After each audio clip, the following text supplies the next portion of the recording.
प्रणाम, मैं गरिमा सिंह।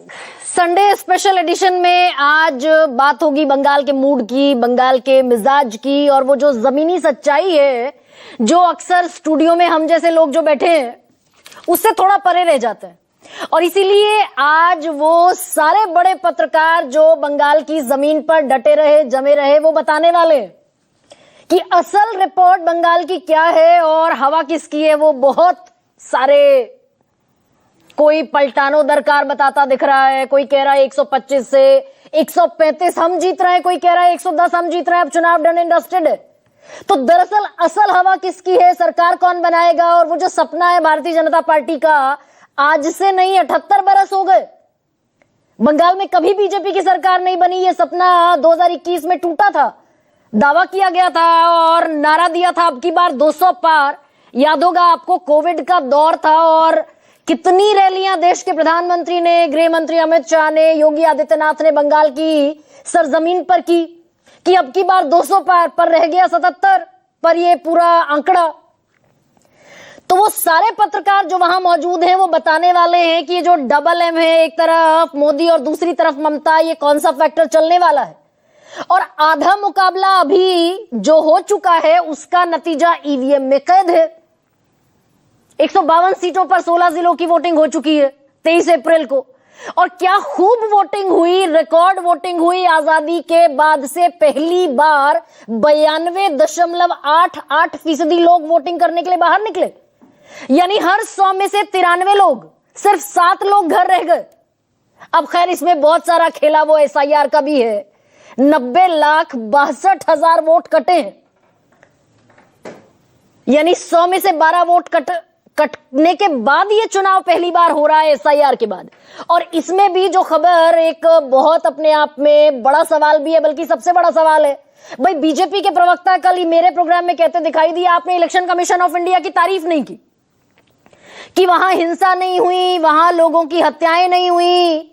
पर मैं जो आपको बताने वाली हूं उसके बाद मेरे दर्शक तय कर दें कि चुनाव आयोग की तारीफ की जाए या चुनाव आयोग से सवाल पूछे जाए।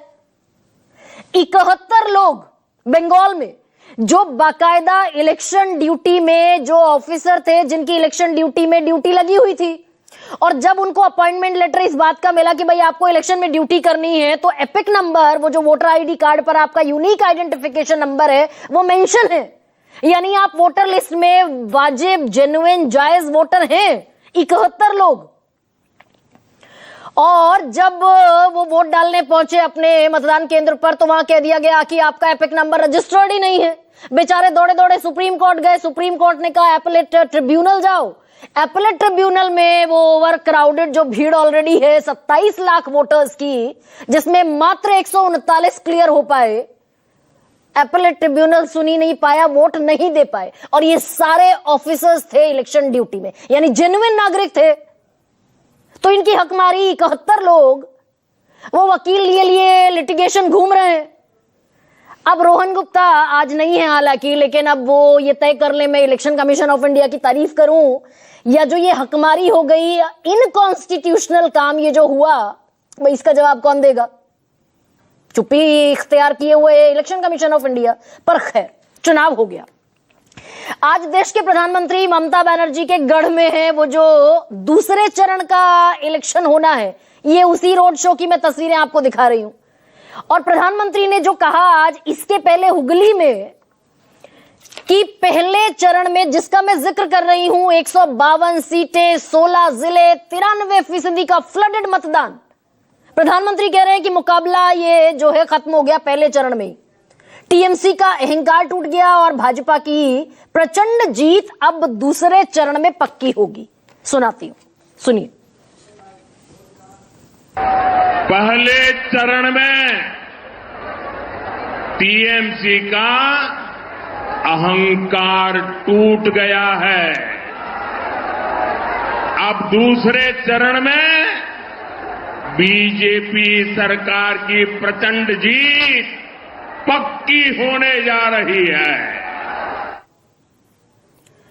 अब इसमें दूसरा चरण हो जाता है डिसाइसिव। दूसरा चरण जो 29 अप्रैल को वोटिंग होनी है 142 सीटों पर, और 8 जिले हैं, 16 जिले डन हो चुके हैं, अभी 8 जिले बाकी हैं। और ये जो इलाका है, इसका जो आंकड़ा है वो बड़ा कमाल का है। 142 सीटें हैं, 8 जिले हैं और ये सारे क्लीन स्वीप करती हुई दिखाई दी थी, ऑलमोस्ट सारे टीएमसी, तृणमूल कांग्रेस। ये आंकड़ा आपके सामने रख देती हूं। जो 8 जिले हैं उनमें दक्षिण 24 परगना की 31 सीटें हैं, जिसमें देश के प्रधानमंत्री कह रहे हैं कि दूसरे चरण में भाजपा सरकार की प्रचंड जीत पक्की होने जा रही। तो दक्षिण 24 परगना, जहां से ममता बनर्जी के भतीजे अभिषेक बनर्जी आते हैं, 31 सीट हैं। 31 में से 30 सीट तृणमूल कांग्रेस ने अपने नाम कर ली थी। 1 सीट जीती थी आईएसएफ ने, इंडियन सेक्युलर फ्रंट, ये लेफ्ट कांग्रेस का कैंडिडेट है। दूसरी सीट है पूर्वी वर्धमान, 16 में से 16 सीटें तृणमूल कांग्रेस निकाल कर ले गई थी, बाकियों के हिस्से आई थी 0 सीट। उत्तर कोलकाता, जहां आज प्रधानमंत्री हैं, उत्तर कोलकाता में 7 सीटें हैं। यहीं से भवानीपुर का इलाका, जहां से ममता बनर्जी चुनाव लड़ रही हैं, शुभेंदु अधिकारी ये ताल ठोक चुके हैं कि भवानीपुर से, जैसे नंदीग्राम से हराया ममता बनर्जी को, 2000 वोट भी नहीं थे, 1900 कुछ वोटों से ममता बनर्जी हार गई थी पिछली दफा 2021 में। फिर भवानीपुर से लड़ी, इसी में आता है वो भवानीपुर। शुभेंदु अधिकारी कह रहे हैं कि ममता बनर्जी फिर हारेंगी। तो ये जो उत्तर कोलकाता का इलाका है, 7 में से 7 सीटें तृणमूल कांग्रेस की। दक्षिण कोलकाता 4 सीटें, 4 में से 4 कांग्रेस की, बाकियों का खाता भी नहीं खुला। हावड़ा 16 में से 16 सीटें तृणमूल कांग्रेस की।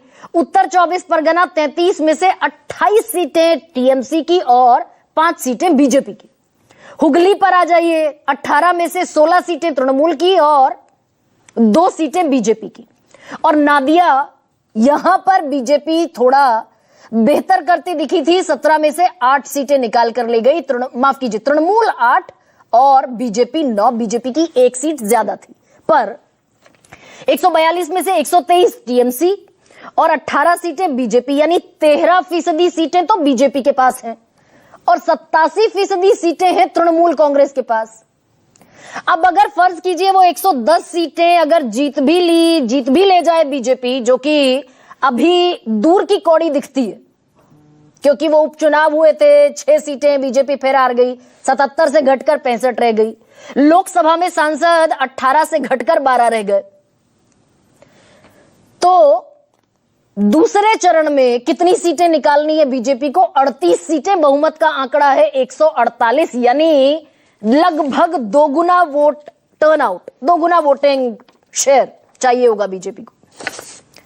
तो ये मुमकिन दिखता है, या फिर वो जो घुसपैठिया हिंदू मुसलमान सनातन के नाम पर बीजेपी अपने प्लान को सजाकर बैठी है। इसमें एक और आंकड़ा बड़ा दिलचस्प है कि भाई तृणमूल कांग्रेस 123 सीटें तो जीती, 18 हिस्से आई भारतीय जनता पार्टी के, वो जब 200 पार का नारा था, उसमें 20,000 से ज्यादा अंतर से जीतने वाली सीटें हैं 68। 20,000 से 70,000 का मार्जिन है।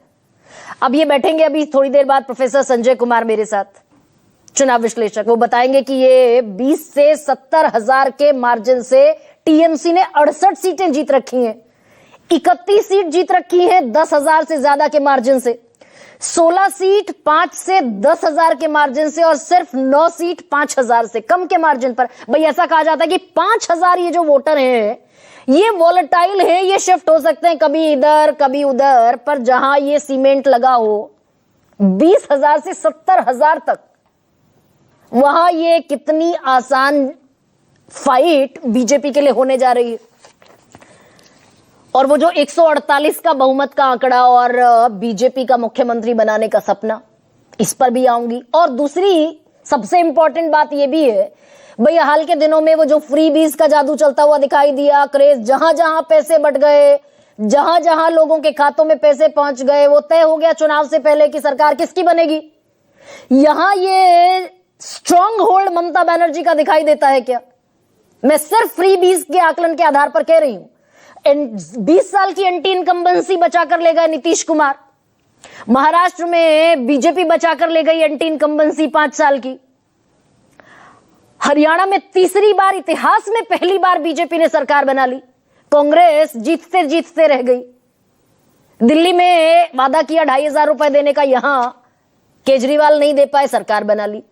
अब ये ममता बनर्जी जो 2.5 करोड़ महिलाओं को, बेरोजगारों को, SC ST महिलाओं को, 2.5 करोड़ तो सिर्फ महिलाएं हैं जिनके खातों में पैसा पहुंच रहा है, ये फ्रीबीज पर भी आता दिखता है क्या चुनाव? या फिर 2021 वाली चोट फिर नहीं पड़ेगी? और कल बवाल हुआ क्योंकि तनाव इतना ज्यादा है कि ममता बनर्जी रैली कर रही थी, बगल में 100 मीटर दूर शुभेंदु अधिकारी की रैली हो रही थी, झगड़ा बढ़ा, समर्थक भिड़ गए आपस में, सुरक्षा बलों को आना पड़ा। वो तस्वीरें जरा दिखाइए। और उसके बाद ये तनाव इतना ज्यादा है भाई सत्ता का कि ममता बनर्जी वहां हाथ जोड़कर प्रणाम करके चली गई अपने मतदाताओं को सॉरी कहकर। सुनिए जरा ममता बनर्जी और शुभेंदु अधिकारी को। এই দেখুন সামনে চিৎকার করছে যাতে আমি মিটিংটা করতে না পারি। মা ভাই বোনেরা আমায় ক্ষমা করবেন, আমি আপনাদের সবার কাছে ক্ষমা চেয়ে নিচ্ছি। আমি কালকে এখানে র্যালি করে দেবো। আমি এই অসভ্যতামিটা করতে পারবো না, এটা খুব ইনসাল্টিং, এটা খুব হিউমিলিয়েশন। আমি আপনাদের নমস্কার জানিয়ে আমি বিদায় নিচ্ছি। আমায় ক্ষমা করবেন, যদি পারেন ভোটটা আমায় দেবেন, আমার সিম্বল নাম্বার 2। বাট এর প্রতিবাদে আপনাদের কিন্তু ভোটটা দিতে হবে। আমাকে মিটিং করতে পর্যন্ত দিচ্ছে না। আমাকে মিটিং করতে আমি পারমিশন নিয়েছি অফিসিয়ালি, তাও कुर्सी था, स्टेज था, LED लाइट था, 500 पुलिस था, 50 पत्रकार था, कैमरा था, जनता नहीं था, उसलिए भागी। और मेरे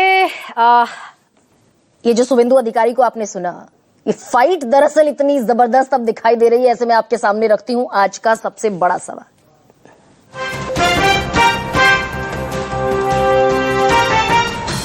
अब ममता के गढ़ में वोट, ये पूरा जो इलाका जहां देश के प्रधानमंत्री हैं, उत्तरी कोलकाता और दक्षिणी कोलकाता, तो ममता का गढ़ है।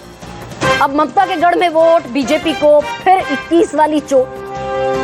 और आज का दूसरा सबसे बड़ा सवाल आपके सामने टेलीविजन स्क्रीन पर। दीदी 15 साल से अजय, मोदी शाह दिला पाएंगे विजय?